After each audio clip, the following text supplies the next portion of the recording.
था कि मैच होना चाहिए वर्ल्ड कप।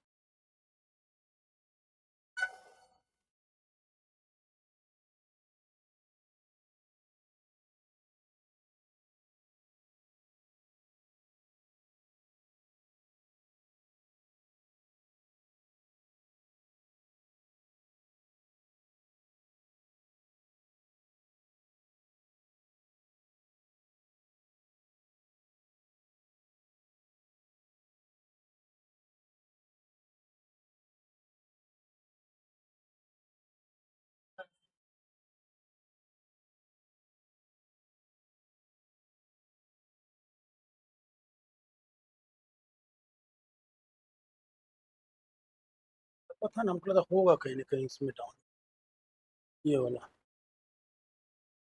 हाँ, यही चीज लगाना है। आ गया सर, तो इसको खोलेंगे।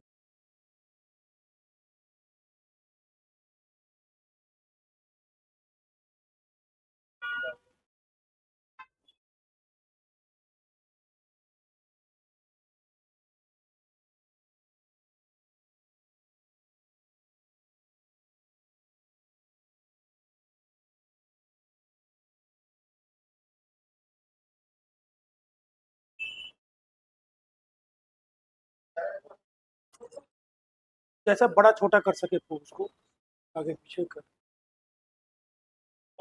डायरेक्ट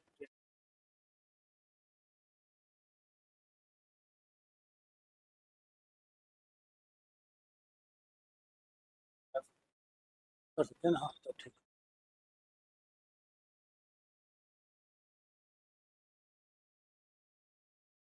आगे।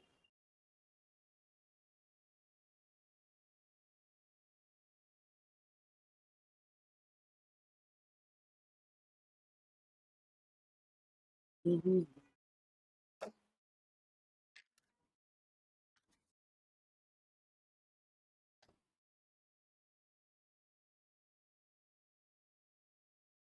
हाँ, हेलो। हेलो।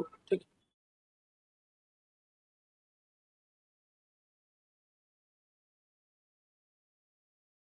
स्टार्ट हो चुका है।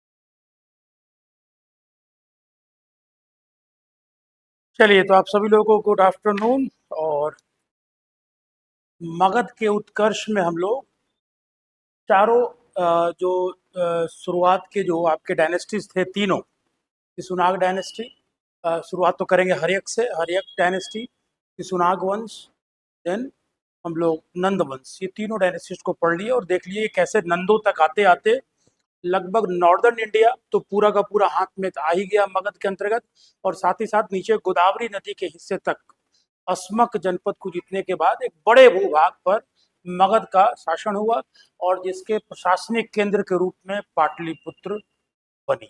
ठीक है। तो हम लोग जहाँ एक तरफ इस समय के राजनीतिक इतिहास को देखने का प्रयास किए, तो वहीं साथ साथ आपको एक और भी चीज बहुत महत्वपूर्ण हो जाता है, वो ये है कि इस समय आपके यहाँ बाहर से भी हमले हुए, बाह्य हमले जिसको आप आउटर इन्वेशन कह सकते हैं, बाहरी हमले हुए। इन हमलों का क्या इतिहास है, नो डाउट बहुत ज़्यादा इस पर डेप्थ में नहीं जाना है उसके कारणों में, मगर हमें यह जानकारी रखनी चाहिए कि भाई जिस समय छठी शताब्दी ईसा पूर्व का काल था, महाजनपद काल के आपस में संघर्ष चल रहे थे, 16 महाजनपद थे।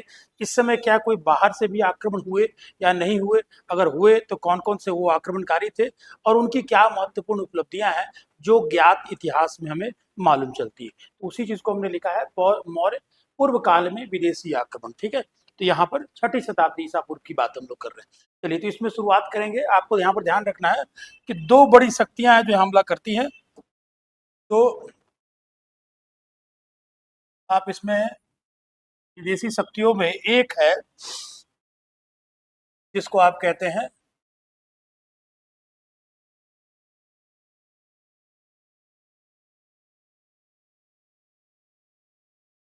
हखामनी साम्राज्य। और दूसरा अगर हम बात करेंगे तो यूनानी साम्राज्य जो था उसके तरफ से हमले हुए। ठीक है, ये दो आक्रमण आपके विदेशी होते हैं। अब एक एक करके हम लोग शुरुआत करते हैं हकामानी डायनेस्टी। तो पहला आइए इसमें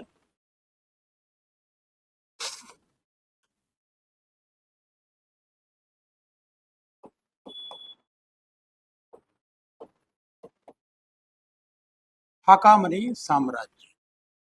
कब की बात हो रही है? छठी शताब्दी ईसा पूर्व।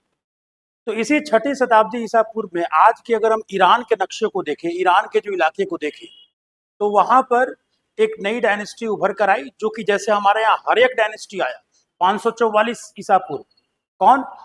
बिम्बिसार के नेतृत्व में, वैसे ही हकामनी डायनेस्ट ईरान में इसका इवोल्यूशन होता है और अच्छा खासा लगभग 300 वर्षों तक ये पावरफुल बने रहे। ठीक है ना, तो एक बड़ी डायनेस्टी थी, एक बड़े भूभाग पर इनका कब्जा था। ईरान, कुछ आज के अफगानिस्तान के इलाके तक इनका प्रभाव था आपका। उधर अगर उत्तर में बढ़ेंगे तो जो आज का इराक है, सीरिया है, फिलिस्तीन है, इजराइल है, तो एक बड़ा भूभाग पर हकामनी डायनेस्टी जो है वो रूल करता था आपका। तो इसके जो पहले शासक हुए या इसके जो संस्थापक हुए, उनको इतिहास में साइरस के नाम से जाना गया, और ये साइरस द्वितीय हैं। कहा जाता है इनको इस वंश का वास्तविक संस्थापक माना जाता है। इस वंश का मैं आपको मैप के माध्यम से भी बताने की कोशिश करूंगा। इस वंश का रियल फाउंडर आप कह सकते हैं, वास्तविक संस्थापक। देखिए जरा इसको मैप पर आप इसको अगर गौर से देखें तो यहां अगर आप देखिए, यहां आपको दिख रहा होगा ईरान का इलाका, देख रहे हैं? ये जो बेल्ट आपको दिख रहा है ये ईरान हो गया। आज की तो आज की पॉलिटिकल बाउंड्रीज हैं, मगर ये ईरान हो गया। ये आपका भारत का नक्शे को आप देख रहे हैं।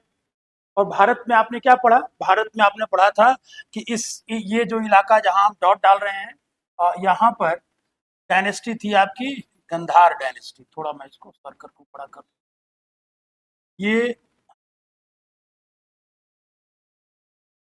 यहाँ पर गंधार डायनेस्टी, यानी कि सबसे वेस्ट साइड में अगर कोई डायनेस्टी है तो गंधार डायनेस्टी थी आपकी। इधर ऊपर में कंबोज, यानी कि लगभग ये जो इलाका आज का पाकिस्तान से लेकर ये पूरा नॉर्दर्न इंडिया और गोदावरी तक का इलाका, यहाँ पर आप देखेंगे तो भारतीय राजवंश जो थे वो शासन कर रहे थे। दक्षिण में भी था, मगर दक्षिण की इतिहास थोड़ी अलग सी हो जाती है आपकी। ठीक है, तो यहाँ पर ईरान का ये क्षेत्र आप देखिए, यहाँ पर बाउंड्री इसकी टच कर रही है ये जो पाकिस्तान का जो आज का इलाका है। इसको थोड़ा और बड़ा करते हैं मैप को हम, और आपको हम बताते हैं। देखिए ये जब आप मैप को देखेंगे तो यहाँ पर आपको क्या दिखाई देगा? ये जो आप देख रहे हैं ये ईरान का इलाका हो गया, और ये जो निचला भाग है यहाँ पर आप गौर कीजिए, तो यहाँ से एक सिंधु नदी आती है, यहाँ से ऐसे करके, और यू आकर ये कराची में सिंधु नदी आकर गिर जाती है, गिरती है ना। तो ये सिंधु का पूरा डेल्टा का इलाका है। और ये जो इधर का इलाका आज के वक्त में आप बलूचिस्तान देखते हैं, उसमें नहीं उलझना है, सिंपल याद रखना है कि ईरान की बाउंड्री जो है वो यहाँ टच कर रही है, किससे? पाकिस्तान वाले जोन से टच कर रही है। और यहाँ पर ये जो बीच का जो भाग आप देख रहे हैं, यहाँ पर मकरान का समुद्र था, सॉरी मकरान का रेगिस्तानी इलाका है, एकदम बंजर सा इलाका है मकरान। ठीक है ना, नीचे आप जान ही रहे हैं कि इधर आपका ये अरेबियन सी है, अरब सागर। ये मकरान अपने आप में एक शुष्क क्षेत्र है जहाँ रेगिस्तान भी है और बंजर नुमा भूभाग भी आपका है। ठीक है, यानी कि एकदम बिल्कुल वृक्ष विहीन पर्वत पठारों वाली स्थिति है। ये मकरान आप बता रहे हैं, क्यों? इसको समझने के लिए आपको आसान होगा। तो यहाँ के जो ईरान के शासक थे वो आपके साइरस द्वितीय हो गए, साइरस द्वितीय। तो देखिए एक यहाँ पर डायनेस्टी हो गया, ये याद कीजिएगा, और एक यहाँ पर आपका भारत का महाजनपद थे जिसमें गंधार सबसे करीब था साइरस से। अब कहा जाता है इतिहासकारों के विषय में, अब यहाँ पर देख लिए, अब आते हैं ब्लैक बोर्ड पर, उसका फिर से मैप पर आएंगे, इसकी जानकारी हमें कहाँ से मिलती है। तो साइरस द्वितीय के द्वारा भारत पर आक्रमण का उल्लेख किनसे मिलता है? का उल्लेख क्लासिकल लेखकों से मिलता है। क्लासिकल मतलब क्या होता है? क्लासिकल संगीत मतलब पुराना संगीत, पुरातन संगीत जो कि बड़ा ही ट्रेडिशनली अरेंज्ड है, तो उल्लेख क्लासिकल लेखकों से मिलता है। तो अब यहाँ पर ये क्लासिकल लेखक कौन है? तो क्लासिकल लेखक मतलब कि हमारे भारत में अगर आप देखेंगे तो प्राचीन काल में जो इतिहासकार हुए हैं वो इस चीज को फोकस नहीं करते थे कि डेट वाइज डेट इतिहास लिखा जाए। वो ज्यादातर दरबारी कवि होते थे, राजाओं के गुणगान को लिखते थे, जिसमें बहुत सारी मनगढ़ंत चीजें भी होती थी, बहुत सारी उपमाएं भी होती थी। तो प्रॉपर और एग्जैक्ट तिथि के आधार पर इतिहास लिखने की परंपरा हमारे यहाँ नहीं थी। वो थी यूनान में, वो थी रोमन कल्चर में। तो उस समय के जो उस कालीन जो प्रथम शताब्दी के आसपास के या उसके थोड़ा पहले या उसके थोड़े बाद के जो लेखक थे उनको एक नाम दे दिया जाता है यूनानी, उनको एक नाम दे दिया जाता है क्लासिकल लेखक। तो इसके विषय में उल्लेख क्लासिकल लेखकों जैसे हैं। अब आप इन सब से नाम से जरूर परिचित होंगे, आप इतिहास विषय में कभी ना कभी इस नाम से आपका पाला जरूर पड़ा होगा, जैसे Ariane, Justin, Strabo, Xenophon, Pliny, है ना, बहुत सारे नाम है उसमें। तो इनके व्याख्या से हमको मालूम चलता है कि अच्छा कुछ ऐसा घटना हुआ होगा आपका। तो क्लासिकल लेखकों से होती है। तो आपसे कहेगा कैसे जानकारी मिलती है, तो इनके अध्ययनों से मिलती है। फिर अगर बोलेगा कि क्या है कोई स्पेसिफाई कोई राइटर है जो स्पेशली इसके विषय में या साइरस के विषय में लिखा है आपका, तो एक है जेनोफोन। आपने लिखा, अभी देखा, भी नहीं लिखा है मतलब जेनोफोन ने, इनकी पुस्तक है जिसको कहा जाता है आपका साइरोपेडिया।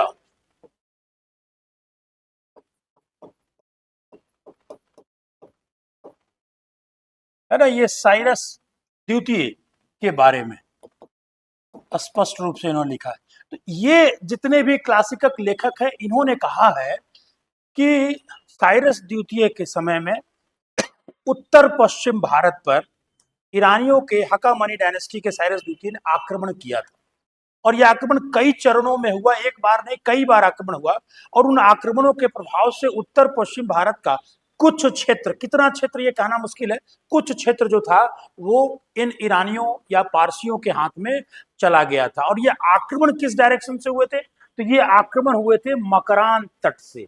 याद कीजिए, यहां पर लिखे थे ना आपको मकरान तट, ये इधर से आक्रमण हुए थे मकरान तट से। मगर ये मकरान आज के वक्त में इस नाम को मकरान, इस जगह को मकरान कहते हैं, जबकि इसका पुराना नाम क्या है? इसका पुराना नाम है जेड्रोसिया। जेड्रोसिया। तो आपसे कहेगा कि ईरानी जो है सबसे पहले किस रास्ते से होकर भारत के सिंधु क्षेत्र पर आक्रमण करते हैं? तो आपको बोलना है जेड्रोसिया मरुस्थल या बंजर क्षेत्र से होते हुए वो भारत की तरफ आक्रमण करते हैं। हालांकि उनको इसका बहुत खामियाजा भुगतना पड़ा, क्योंकि ये पूरा का पूरा शुष्क क्षेत्र होने के कारण यहाँ पर जिंदगी बड़ी मुश्किल थी। तो यहाँ से लंबे दूर तक सेना को ले जा पाना बड़ा मुश्किल था। और उसमें कई सैनिक इसके जो है वो इनकी मृत्यु भी होती है और ये नुकसानदेह रहा। अब आप कह सकते हैं कि भाई इनका तो यहाँ है, इधर से अफगानिस्तान वगैरह होके भी जा सकते थे, क्योंकि अफगानिस्तान पर भी तो इन्हीं का कब्जा था। तो यहाँ पर बड़ी बड़ी पहाड़ियां हैं, ये जो इलाका है ना ये पूरा पहाड़ियों से भरा पड़ा है, ऊंचे पहाड़ियों से भरा पड़ा है। अगर आप लोग अभी के हिस्ट्री को, अभी के घटनाक्रम को अगर न्यूज में नोटिस कर रहे होंगे तो आप देखते होंगे कि अभी पाकिस्तान में एक ट्रेन को हाईजैक किया गया। और उस ट्रेन को हाईजैक किया गया कहाँ पर? वो ट्रेन को हाईजैक किया गया इस जगह, ये जो क्वेटा देख रहे हैं लिखा हुआ, बलूचिस्तान की राजधानी। और ये जो लाल रंग का डॉट डाल रहे हैं यहीं पर वो दर्रा है, जिस दर्रे से होकर जो है वो क्वेटा जाया जाता था। और उस ट्रेन को हाईजैक किया। तो ये क्षेत्र भी बहुत ही मुश्किल टेरेन है, बहुत मुश्किल ऊंचा वच वाला भूभाग है, जहां पर इस प्रकार के जो है वो आसान जीवन नहीं है आपका। तो ये मकरान हो गया। तो आप आइए एक एक करके इसको इतिहास में हम लोग देखेंगे। तो यहाँ पर हम लोग इसको ऊपर में लिख देते हैं, इसको क्या, इसी को थोड़ा ऊपर किया जाए। हाँ, यहाँ क्या लिखिएगा कि साइरस द्वितीय ने भारत के उत्तर पश्चिम भाग या सिंधु नदी क्षेत्र की ओर आक्रमण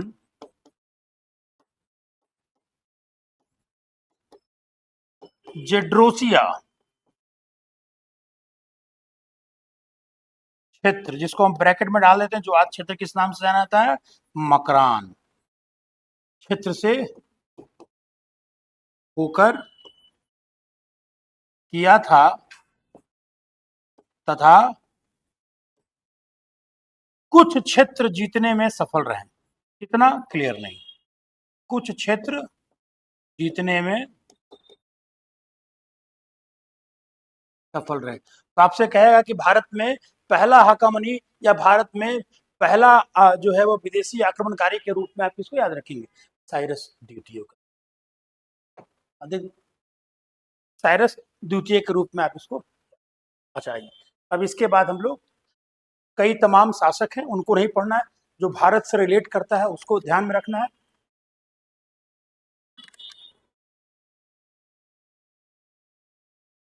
अब यहाँ पर यह भी ध्यान रख लीजिएगा कि इनका शासनकाल कब था। तो इनका शासनकाल थोड़ा सा बिंबिसार से पहले का शासनकाल इनका रहा है, उससे पहले रहे हैं। तो 558 टू 529 बीसी के बीच इनका शासन रहा है। चलिए अब आइए दूसरे पॉइंट पर, इसके बाद कौन हुए। तो इसके बाद शासक तो और भी हुए, बट मूल शासकों में जो महत्वपूर्ण शासक हैं उनमें बात करेंगे तो दारा प्रथम। क्या नाम है, दारा प्रथम। अब इसको दारा हम लोग अपने भाषा में कहते हैं, जैसे एलेक्जेंडर को हमने अपना नाम सिकंदर दे दिया है, यूनान के लोग थोड़ी जानते हैं सिकंदर क्या है। तो वैसे दारा ये हमारे लैंग्वेज में बोला जाता है, जबकि इसका ओरिजिनल नाम था डेरियस, डेरियस फर्स्ट। ठीक है, फर्स्ट ऐसे नहीं, ऐसे लिखिएगा, डेरियस फर्स्ट। अब ये बन गया आपको 522 से 486 के बीच में, थोड़ा सा साइरस से कुछ 10 से 12 वर्ष, उनकी मृत्यु के 10 से 12 वर्षों के बाद दारा प्रथम बनता है। और ये थोड़ा सा प्रतापी शासक था। ये और आगे बढ़कर भारत पर हमला करता है, और इसकी सूचना इसकी 3 अभिलेख से मिलती है। तीनों अभिलेख जो हैं ये कौन कौन से हैं, तो इसमें लिखेंगे भारत पर, खासकर कौन सा भारत, उत्तर पश्चिम भारत, भारत पर अधिकार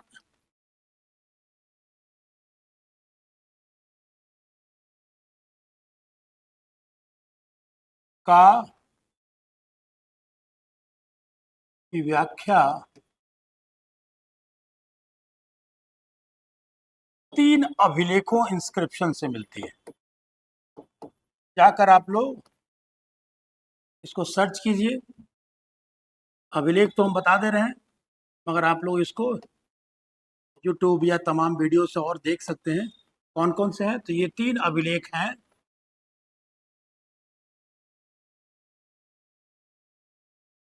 एक का नाम है बेहुस्तीन अभिलेख,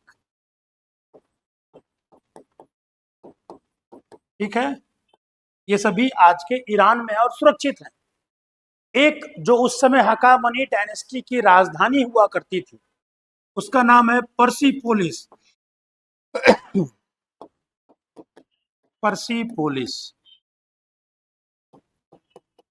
ये हकामनी डायनेस्टी के समय में राजधानी थी, और आज ये यूनेस्को का वर्ल्ड हेरिटेज साइट है, लोग जाते हैं घूमने। उस समय के आज भी किले के जो स्तंभ हैं वो आज भी बचे हुए हैं। और एक है नक्श ए रुस्तम, इसका नामकरण स्वाभाविक है बाद में दिया गया, नक्श ए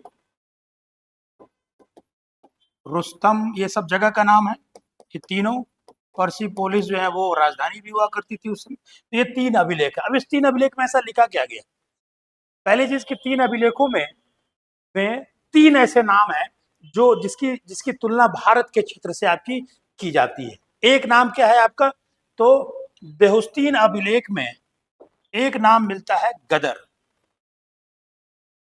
गदर का क्षेत्र था। क्या मिलता है, अब इसमें डिटेल में जाएंगे तो इस अभिलेख में दिया गया है कि हकामनी डायनेस्टी के 23 प्रांत थे, 23, और उस प्रांत में एक प्रांत जो था वो गदर था।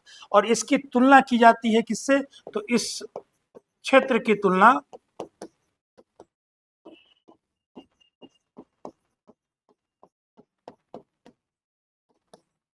गंधार से की जाती है।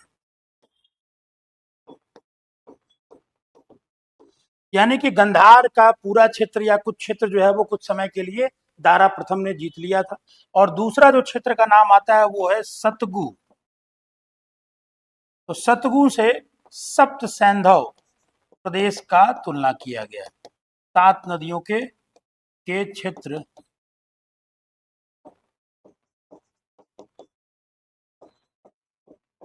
से तुलना की जाती है। 2 नाम आपको मिल गए बेउस्तीन में।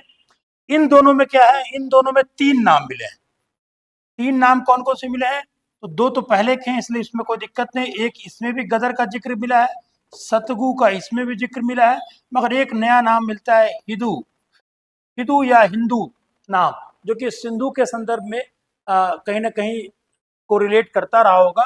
तो ये हिंदू आपको पता ही है कि ईरानियों ने ही सिंधु नदी और हिंदू का नामकरण किया आपका, क्योंकि वो सौ नहीं बोलकर हौ बोलते थे वो।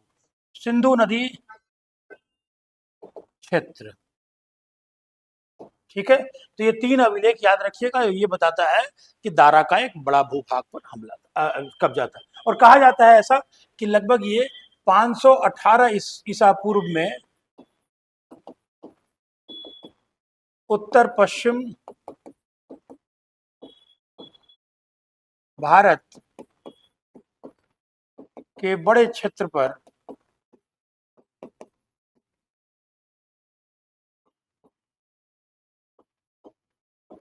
कब्जा कर लिया था। ये आपका, ठीक है, इसको आपको। अब आइए दारा के बाद एक शासक आएगा। अच्छा, इसको जिक्र भी कर लीजिए क्योंकि एक हेरोडोटस की बात की गई आपकी, तो इसमें आप यहाँ पर लिख सकते हैं। आप सब लोग को पता है कि इतिहास के पिता के रूप में किसको कहा जाता है? हेरोडोटस को कहा जाता है।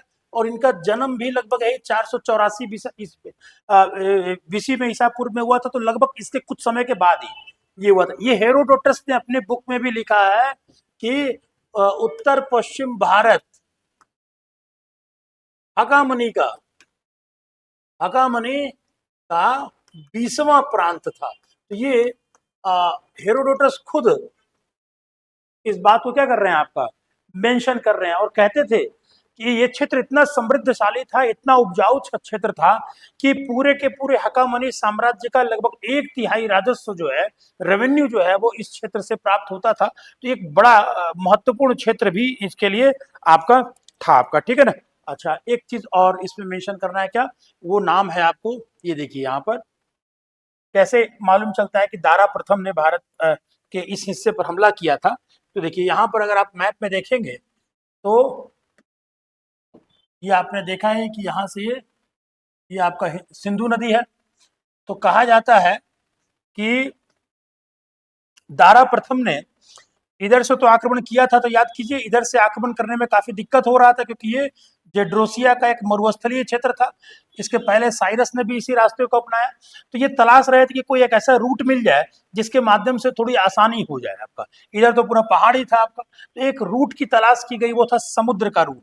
तो ये देखिए समुद्र से होते हुए ऐसे होते हुए ये ईरान के तरफ चले गए आपका। ये अगर आप देखेंगे तो इस रूट को पहले फॉलो करने वाला व्यक्ति भी कौन था? तो दारा प्रथम के एक सेना नायक थे, जिस सेना नायक का नाम था स्काईलेक्स।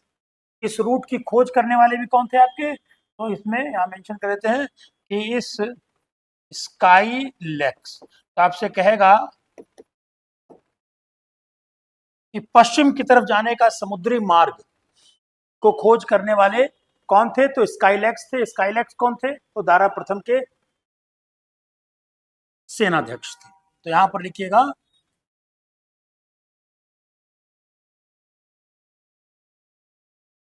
हेरोडोटस के अनुसार, हेरोडोटस के अनुसार डेरियस दारा प्रथम के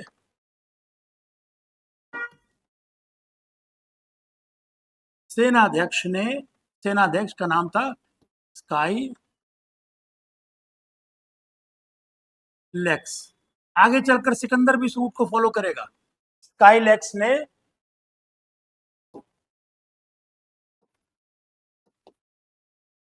सिंधु नदी कि मुहाना मतलब क्या होता है, जहां ये डेल्टा बना रही है कराची के पास, आज का कराची के पास, तो सिंधु नदी के डेल्टा से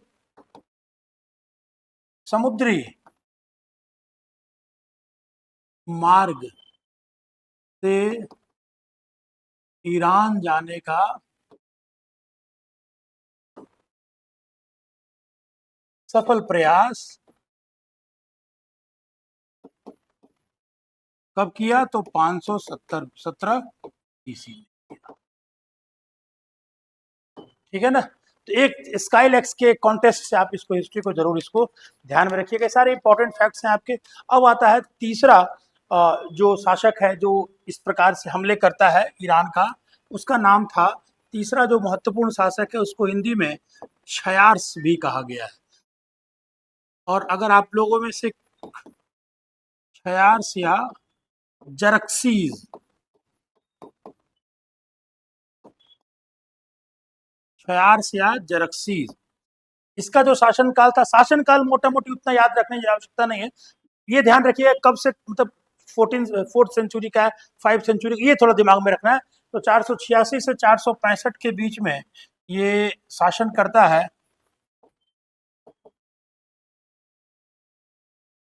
मध्य शासक बना। और इसके इतिहास के विषय में क्या महत्वपूर्ण चीजें हैं, तो अगर आपने 300 मूवी देखी होगी, 300 मूवी अगर देखी, हॉलीवुड की बहुत ही फेमस हिस्टोरिकल मूवी है, उसमें दिखाया है कि कैसे यूनानियों के साथ हकामनी के युद्ध चलता था, यूनानी वर्सेस पारसी, और ये दोनों युद्ध में जरक्सीस के समय में सबसे अधिक युद्ध हुए।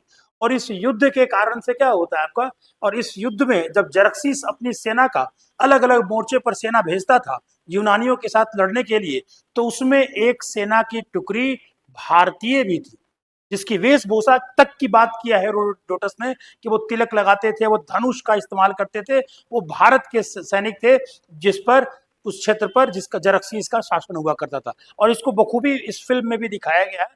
तो अगर मौका मिले तो आप 300 मूवी को भी आप यहाँ पर देख के इसमें आप इसको नोटिस कर सकते हैं। तो इस समय, और ये भी किसने बताया, हेरोडोटस ने, तो इस समय ईरान एवं यूनान के मध्य कई संघर्ष हुए, कई युद्ध हुए, जिसमें युद्ध की एक ईरानी टुकड़ी में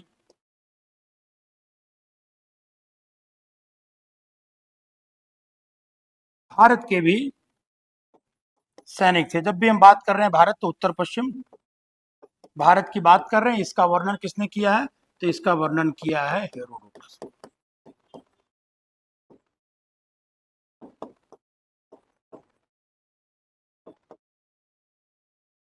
ठीक है, चलिए, मगर इसके बाद धीरे धीरे हकामनी डायनेस्टी कमजोर पड़ती गई और कोई ऐसा बहुत प्रतापी शासक नहीं हुआ। और अंतिम शासक की बात करते हैं, जब कहीं ना कहीं ये वंश समाप्त होगा, उदय हो रहा है, चरम पर पहुंचा तो समाप्त भी होना है। तो इसका अंतिम शासक के रूप में आप क्या देखेंगे और उससे क्या आपको इंपॉर्टेंट चीजें जानकारी मिलेगी, तो वो आप देखिए। तो उसका नाम था दारा तृतीय। तो आपको यहाँ पर क्या कर देना है, डेरियस थर्ड, डेरियस थर्ड। ये जो डेरियस है, इसका शासनकाल आपका रहा है लगभग 360 से 331। तो काफी बाद की बात हम बता रहे हैं आपको। और 331, ठीक है, क्या याद रखना है इसमें, तो देखिए, अब इसके लिए फिर से थोड़ा मैप पर आइए आप, और इस मैप को हम छोटा करते हैं और आप यहाँ पर देखिए गौर से। तो ये आपका ईरान का इलाका, जहाँ हकामनी डायनेस्टी, ये पूरा भारत का हिस्सा, उत्तर पश्चिम भारत का हिस्सा। और यहाँ पर आप जब चले आएंगे तो आपको ये जो इलाका दिख रहा है आपको, ये ग्रीस लिखा हुआ, अगर पढ़ पा रहे हो, ग्रीस से लिखा हुआ, थोड़ा बड़ा करते हैं, देखिए यहाँ पर ग्रीस लिखा है, जिसको आप यूनान कहते हैं। और इसी जगह पर आपको लिखा हुआ है मैसिडोनिया, देख रहे हैं ना, मैसिडोनिया।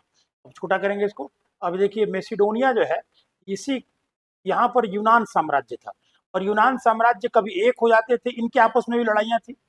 तो इस समय इस क्षेत्र का एक मेसिडोनिया जो है, ये सबसे प्रमुख राजवंश था और इसी मेसिडोनिया का शासक बना सिकंदर, जिसको आप अलेक्जेंडर कहते हैं। और उसकी कहानी हम बाद में करेंगे, अलेक्जेंडर के विषय में जब पढ़ेंगे। तो अभी ध्यान रखना है कि इसी ग्रीस मेडिटेरियन सी के बगल में मेसिडोनिया है, यहाँ के शासक सिकंदर थे और ये शासक बनने के कुछ वर्षों के बाद ये विश्व अभियान पर निकलता है, ये हम सबको पता है। तो यहाँ से ये मेसिडोनिया से ये निकलेगा और सबसे बड़ा इसका जो दुश्मन था वो कौन था? वो था ईरान के लोग, क्योंकि ईरान और ईरान के बीच में लड़ाई होती थी, अभी आपको थोड़ी देर पहले हमने बात किया।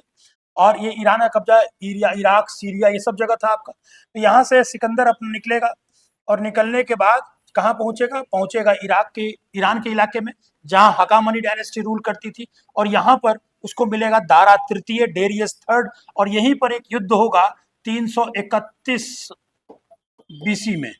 और इस युद्ध को हम लोग, इतिहास में बहुत पॉपुलर युद्ध है, इसको कहा जाता है आरबेला का युद्ध। क्या नाम है? आरबेला का युद्ध। और इसी आरबेला के युद्ध में सिकंदर जो है वो दारा तृतीय को, डेरियस थर्ड को पराजित करेगा और पराजित करने के बाद ये हकामनी डायनेस्टी समाप्त हो जाएगी। और इसके बाद सिकंदर का अगला निशाना कौन बनेगा? हम लोग बनेंगे, यानी कि उत्तर पश्चिम भारत बनेगा। तो ये रास्ते में ही पहले इसको समाप्त करेगा और उसके बाद भारत तक आएगा। छोटे छोटे तो कई और रियासतों को समाप्त करेगा, मगर बड़ी युद्ध में सिकंदर का भारत में आने से पहले आरबेला का युद्ध था। तो जरूर याद रखिएगा इसमें। तो इसलिए इसमें क्या याद रखना है, धारा तृतीय में आप इसको मेंशन करेंगे कि इसके समय क्या हुआ? मेसिडोनिया आज एक नया देश है, उस समय एक क्षेत्र हुआ करता था।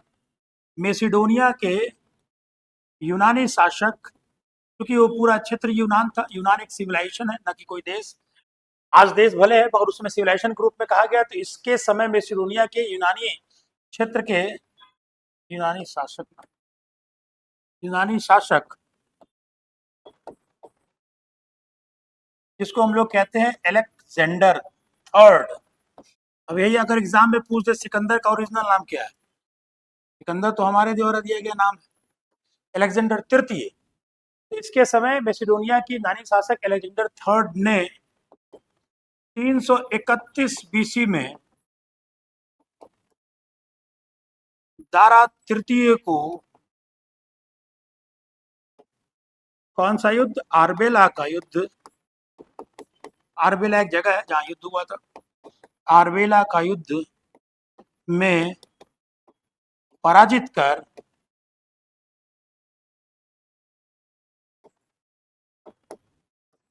हकामनी साम्राज्य को समाप्त कर दिया और यहाँ पर अपना गवर्नर वगैरह बनाया। ये हो गया। तो चलिए, ये इतिहास, इसलिए ये लाइन जो है वो आपके लिए काफी। अब हम लोग आगे बढ़ेंगे, इसके बाद समाप्त हुआ। अब आपसे पूछ सकता है भाई, इस समय जो भी थोड़े बहुत हमला हुआ ईरान की तरफ से या हकामनी डायनेस्टी की तरफ से, उसका प्रभाव भारत पर कैसा पड़ा? क्योंकि प्रॉपरली भारत के बहुत अंदर तक तो नहीं जा पाए, मगर प्रभाव कुछ ना कुछ तो पड़ा होगा। जो दो अलग अलग बड़ी सभ्यताएं आपस में मिलती हैं, तो इसका सकारात्मक प्रभाव भी मिलता है। तो सकारात्मक प्रभाव ये रहा कि कई रूट तलाश लिए गए, तो व्यापार कार्य क्या हो गया? आपका बढ़ गया। तो एक दो लाइन आप इसमें लिख सकते हैं कि ईरानी आक्रमण के प्रभाव क्या रहे।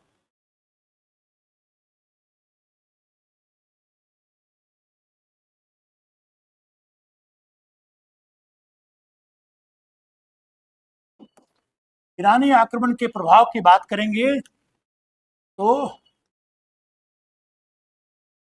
व्यापार वाणिज्य में वृद्धि हुई। दोनों क्षेत्र के व्यापारी जो हैं वो अब एक दूसरे के क्षेत्र में आए, व्यापार कार्य जो है वो थोड़ा सा तेज हो गया आपका, इसमें कह सकते हैं। दूसरा जो महत्वपूर्ण बात क्या हुई आपकी, एक तो स्काईलैक्स वाली बात हमने कह दिया। तीसरा जो दूसरा महत्वपूर्ण है वो याद रखेंगे कि उत्तर पश्चिम भारत में, बहुत इंपॉर्टेंट है ये, उत्तर पश्चिम भारत में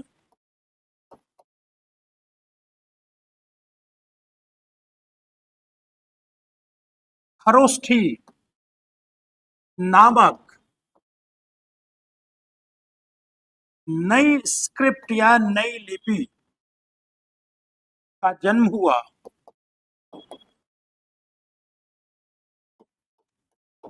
हुआ, खरोष्ठी। यूं कह लीजिए कि कैसे हुआ होगा, तो खरोष्ठी लिपि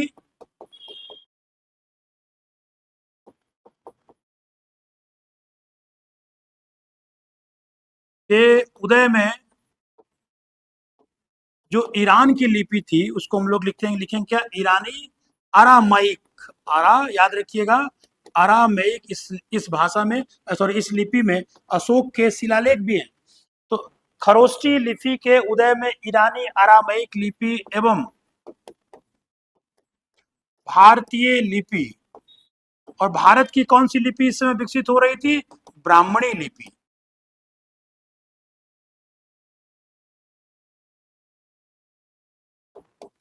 का महत्वपूर्ण योगदान है। कैसे देखते हैं, अब कोई गांव, कोई क्षेत्र जो है नागपुरी भाषा बोलने वाले और खोटा भाषा बोलने वाले का बॉर्डर जोन में होगा, तो उस क्षेत्र में क्या होगा, थोड़ा नागपुरी मिक्स, थोड़ा खोटा मिक्स वाला भाषा आ जाएगा आपका। तो कुछ वैसे ही यहाँ पर एक नई लिपि का जन्म हुआ, खरोष्ठी लिपि का जन्म हुआ। और ये खरोष्ठी लिपि की विशेषता की अगर हम लोग बात करेंगे, तो खरोष्ठी लिपि की विशेषता क्या है, तो ये भी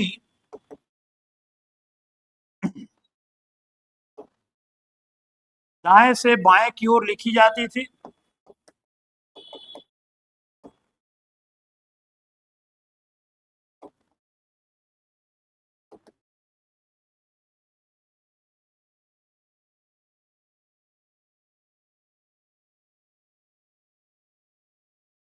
लिखी जाती थी। और अशोक के दो अभिलेखों को आपको यहाँ पर मेंशन करना है। वो कौन से अभिलेख हैं आपके, तो इसको थोड़ा ऊपर करके आपको लिखते हैं। अशोक के दो अभिलेख,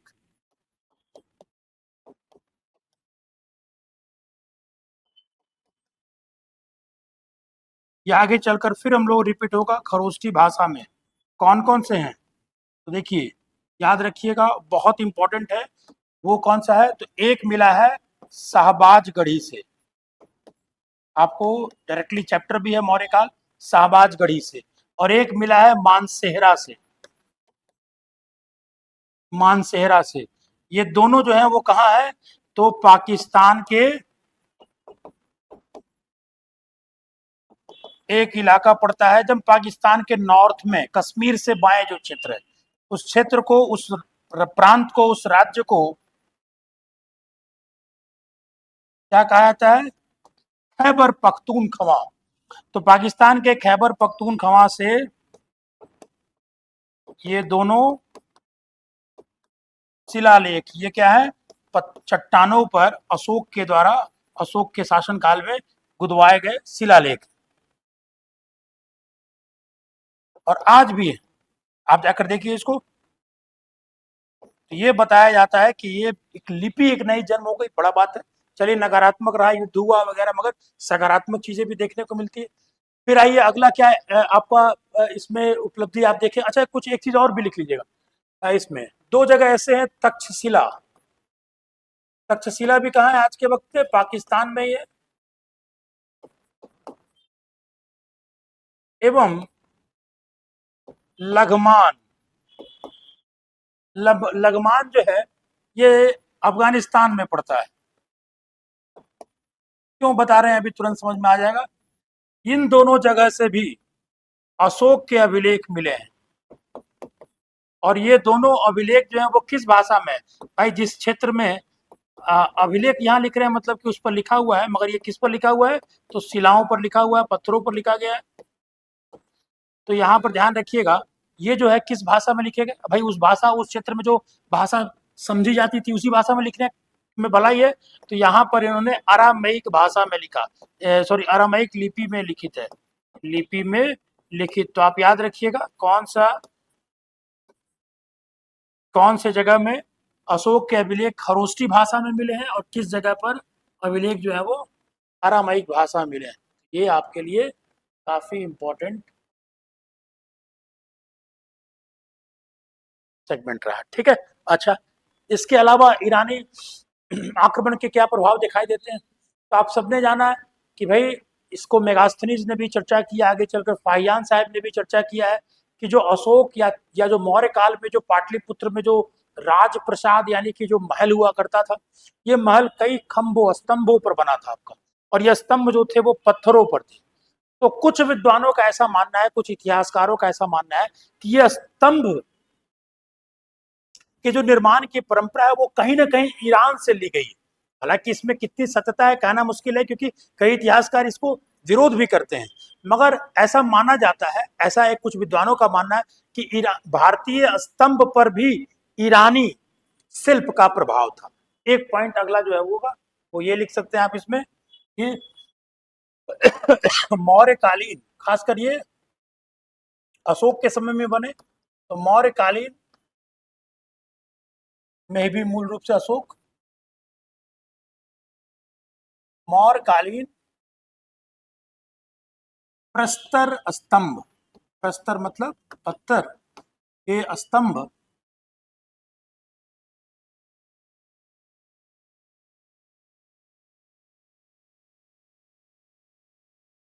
निर्माण शैली पर भी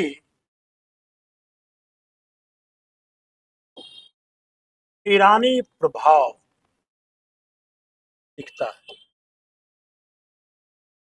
ये कुछ इतिहासकार, सभी लोग नहीं कहते, मगर एग्जाम में आपको ये पूछा जाएगा तो आपको बताना है कि हाँ भाई ऐसा कहा गया है ना। मगर अंतर क्या था, मगर अंतर अगर हम बात करेंगे दोनों के स्तंभों में, तो क्या अंतर है, जैसे कि अगर हम देखेंगे अशोक के स्तंभ, तो अशोक के स्तंभ जो हैं वो सामान्य रूप से ऐसे थे। अब इसके ऊपर कहीं बैल है कहीं कुछ है ना, ये अपना, तो इसको सिंबॉलिक तरीके से यहीं पर छोड़ देते हैं आप। ये स्तंभ है, तो इसमें क्या देख रहे हैं, अशोक के स्तंभ में आप खासियत क्या देख रहे हैं, ये स्तंभ जो थे एक ही पत्थर से बनाए जाते थे, एक ही पत्थर से निर्मित होते थे। दूसरा क्या खासियत थी इसमें, दूसरा खासियत ये थी कि ये पॉलिशदार होते थे, यानी कि इनको खूब अच्छे से, कैसे आप लकड़ी को करके खूब अच्छे से पहले चिकना किया जाता है कि एकदम, तो पॉलिश किया जाता था, तो पॉलिशदार ये स्तंभ थे।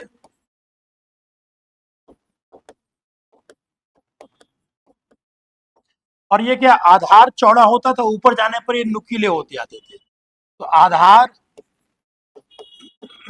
से शीर्ष की ओर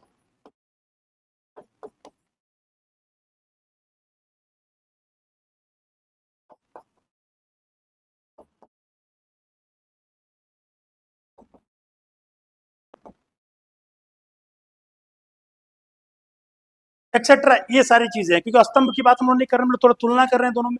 अशोक के स्तंभ की ये बात थी, जबकि अगर हम बात करेंगे ईरानी स्तंभों की,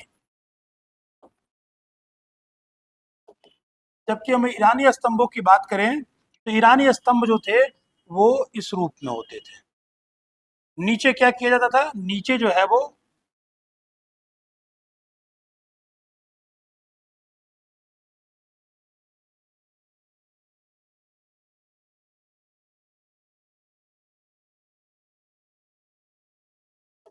नीचे अगर हम देखेंगे तो नीचे चबूतरा बनाया जाता था पहले, जबकि ये चीजें मौर्य स्तंभों में नहीं था, नीचे चबूतरा बनाया गया। अब इस चबूतरों पर क्या होता था आपका, अब इस चबूतरे पर ये स्तंभ बनाए जाते थे, और ये स्तंभ दोनों में आपको क्या दिख रहा है, एक तरफ स्तंभ आधार से लेकर ऊपर तक, यहाँ पर अशोक वाले में नीचे से पतले होते जा रहे हैं, जबकि यहाँ पर क्या था, सीधा स्तंभ था। दूसरा अंतर क्या था कि ये स्तंभ जो थे वो कई अलग अलग पत्थरों को एक के ऊपर एक रखकर ये बनाया जाता था, तो दोनों में कुछ समानताएं थी। तो कितनी ये एक दूसरे की प्रतिकृति थी, नकल थी, ये कहना मुश्किल है। तो यहाँ पर विभिन्न पाषाण खंडों से मिलकर बनाए जाते थे, विभिन्न पाषाण खंडों से मिलकर ये बनाए जाते थे। और क्या था कि भाई आधार से शीर्ष तक एक ही आकार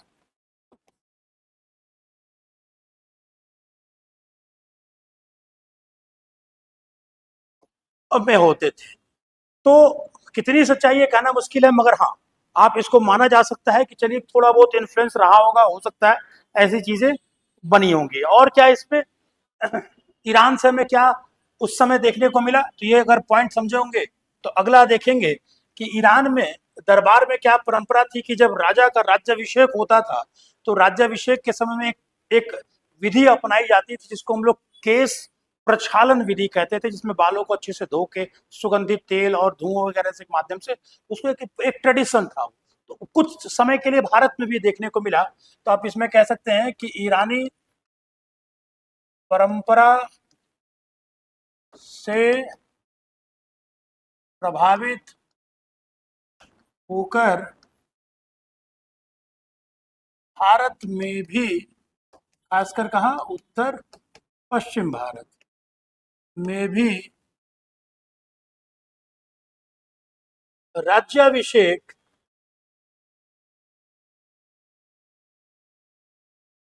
के अवसर पर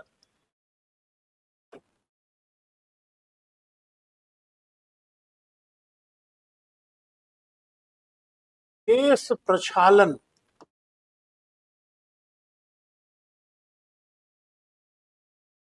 विधि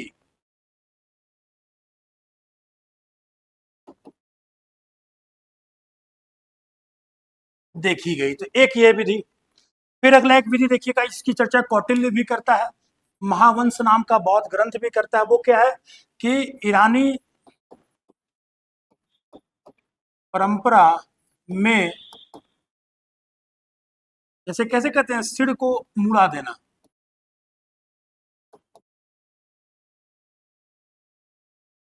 परंपरा दंड, यानी किसी को अगर पनिश करना है तो सिर को मुड़ा दिया। ये एक ट्रेडिशन जो था ये ईरानी परंपरा में हुआ करता था, और ये भारत में भी इसको देखा गया। और आज भी आप देखते हैं किसी को अपमानित करने के लिए किया जाता है।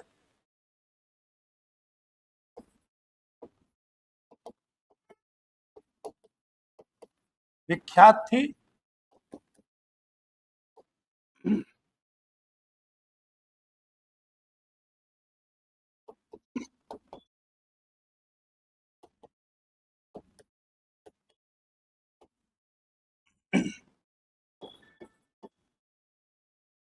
हालांकि आज तो नहीं कहना होगा, आज ये कानूनी अपराध नहीं रहेगा, मगर आप लिख सकते हैं कि जो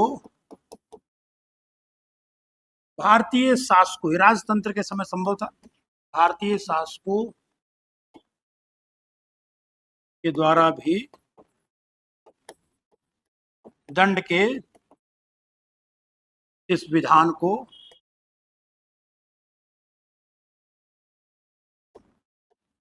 अपनाया गया। ठीक है, चलिए। तो ईरानी प्रभाव, ईरान के शासक, इन तमाम पक्षों को हम लोग यहाँ पर देख चुके हैं आपका। अब हम लोग इसमें अगले सेगमेंट में हम लोग पढ़ेंगे सिकंदर के विषय में आप।